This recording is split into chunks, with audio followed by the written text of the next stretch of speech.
साई राम बच्चों।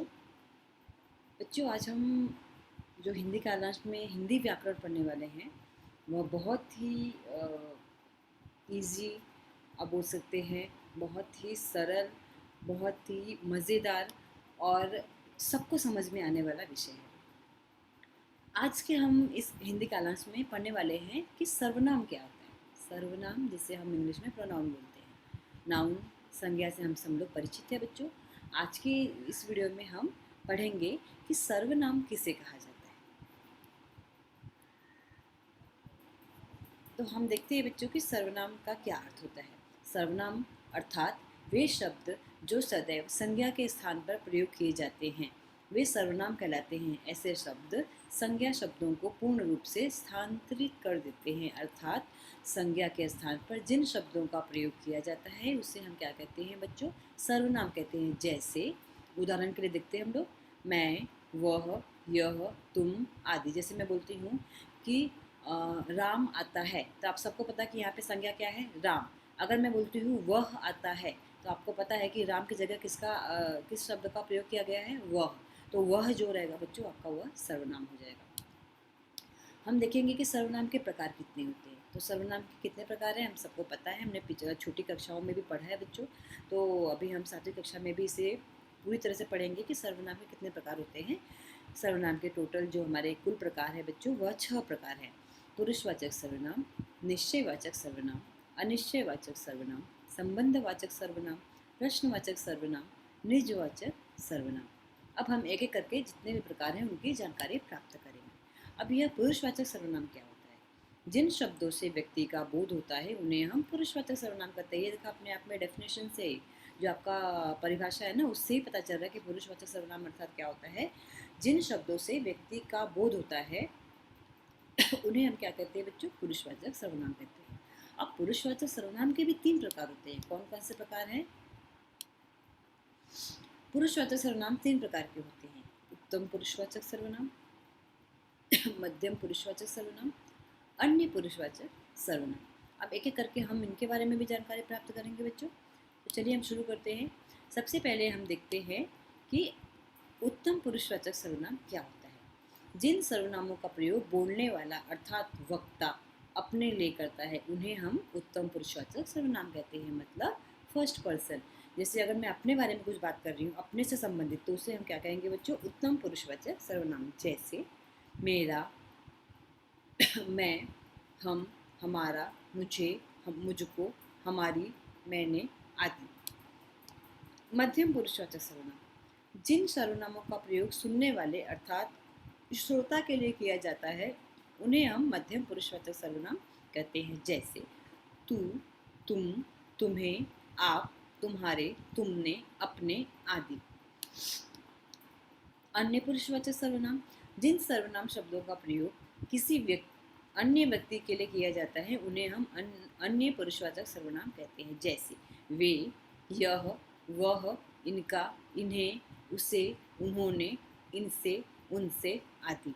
बच्चों जो हमारा प्रथम है ना, पहला जो पुरुषवाचक सर्वनाम है उसे जिसे हम फर्स्ट पर्सन के लिए जैसे यूज़ करते हैं, मतलब अपने लिए जो उत्तम पुरुष वो होता है, ठीक है। मध्यम का अर्थ होता है कि हम जब सामने वाले से बात कर रहे हैं तो सामने वाले को बात करते हैं ना, उससे संबोधित करते हैं, तो हम मध्यम पुरुष का जो पुरुषवाचक जो शब्दों का उपयोग है उसे हम सामने वाले व्यक्ति से बात करते वक्त करते हैं।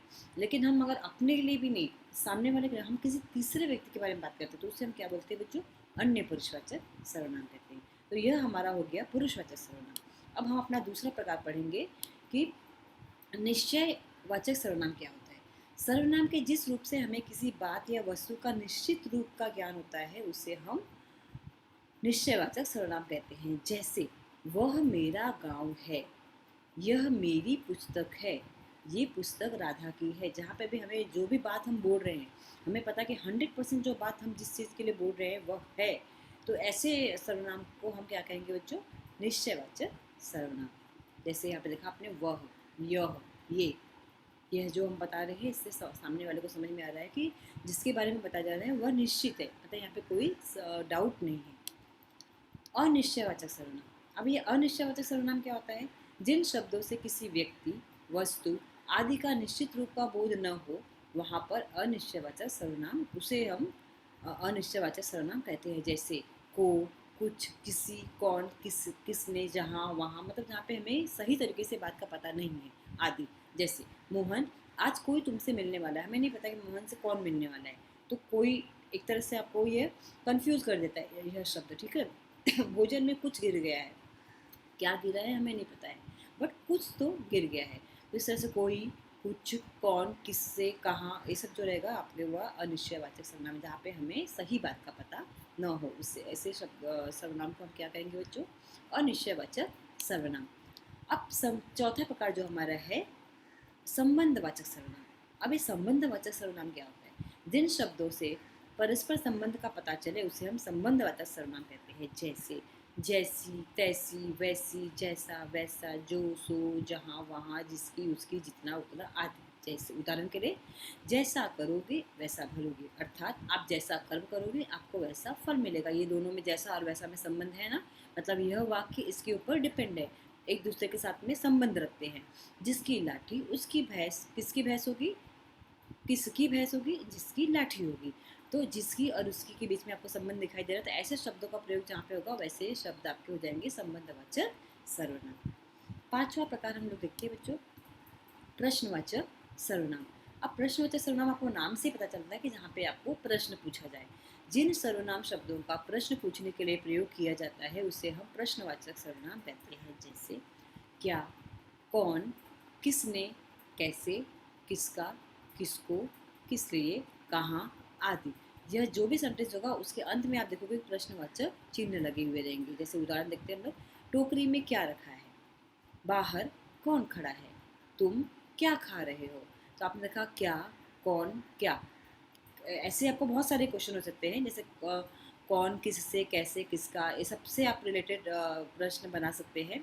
तो ये हमारे सब क्या हो जाएंगे बच्चों, प्रश्नवाचक सर्वनाम है। मतलब जहाँ पे आपको प्रश्न पूछा जाए, और WH जिसे हम क्वेश्चन बोलते हैं, जैसे किसे, क्या, क्यों, कहाँ, किस लिए, ये सब जो रहता है हमारा, इनका जो प्रयोग रहता है उसे हम क्या बोलते हैं, प्रश्नवाचक सर्वनाम।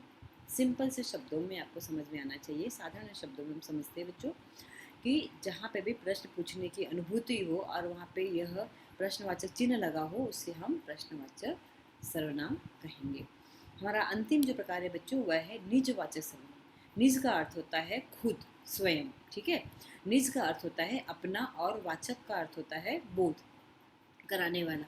अपनेपन का बोध कराने वाले शब्दों को हम निजवाचक सर्वनाम कहते हैं। जैसे हमें, तुम, अपने, आप, अपने आप, निजी, खुद, स्वयं आदि। उदाहरण के तौर पर हम देखते हैं, आप कल दफ्तर नहीं गए थे, आप मेरे पिता श्री बसंत जी हैं। ईश्वर भी उन्हीं का साथ देता है जो अपनी मदद आप करता है। तो आपने देखा, आप यहाँ पे देखना, अपनी मदद, आप, अपनी और आप, ये दोनों ही शब्द हो सकते हैं। तो ऐसे शब्दों को हम क्या कहते हैं बच्चों, निजवाचक सर्वनाम कहते हैं। तो आज के इस वीडियो में हम लोगों ने सर्वनाम क्या होता है उसके बारे में हम लोगों ने पढ़ा बच्चों। सर्वनाम के प्रकार भी हम लोगों ने पढ़े। हम लोगों ने कितने प्रकार पढ़े सर्वनाम के, कुल 6 प्रकार पढ़े बच्चों। सबसे पहला प्रकार हम लोगों ने पढ़ा था पुरुषवाचक सर्वनाम। पुरुषवाचक सर्वनाम के भी हम लोग 3 प्रकार पढ़े थे, प्रथम पुरुषवाचक, उत्तम पुरुषवाचक और प्रथम पुरुषवाचक, मध्यम पुरुषवाचक, और या आप ऐसे बोलते हो ना प्रथम, द्वितीय, तृतीय, या तो आप ऐसे बोलो प्रथम पुरुषवाचक, मध्यम पुरुषवाचक। ये ऐसे कैसा होगा कि आप कंफ्यूज हो जाएंगे। एक काम करते हैं हम लोग, इसे 2 प्रकार से जाना जाता है। पहला हम बोलते हैं कि प्रथम, द्वितीय, तृतीय, या फिर जैसे यहाँ पे मैंने आपको दिया है उत्तम, मध्यम और अन्य। तो हम इसे 2 प्रकार से भी बोल सकते हैं, दोनों का मतलब एक ही है। अगर आपने बोला प्रथम पुरुषवाचक सर्वनाम, द्वितीय पुरुषवाचक सर्वनाम, तृतीय पुरुषवाचक सर्वनाम, वही आपका होता है उत्तम, मध्यम और अन्य, ठीक है। तो यहाँ पर थोड़ा ध्यान देना। और पुरुषवाचक सर्वनाम में हम 3 प्रकार पढ़ चुके हैं। दूसरा हम लोगों ने पढ़ा बच्चों निश्चयवाचक सर्वनाम, तीसरा हम लोगों ने पढ़ा अनिश्चयवाचक सर्वनाम, चौथा हम लोगों ने पढ़ा संबंधवाचक सर्वनाम, पांचवा पढ़ा प्रश्नवाचक सर्वनाम, और अंतिम पढ़ा हम लोगों ने निजवाचक सर्वनाम। तो इस तरह से हम लोगों ने सर्वनाम क्या होता है, उसके कितने प्रकार है, उदाहरण के द्वारा हम लोगों ने पूरा अच्छे से सर्वनाम के बारे में जानकारी प्राप्त की। उम्मीद करती हूँ कि आपको सर्वनाम से संबंधित सारे जो आपके डाउट रहेंगे वो क्लियर हुए रहेंगे। फिर भी आपको लगता है कि डाउट है तो हम जब भी लाइव सेशन में मिलेंगे हम एक दूसरे के साथ में इसे सॉल्व करने की कोशिश करेंगे।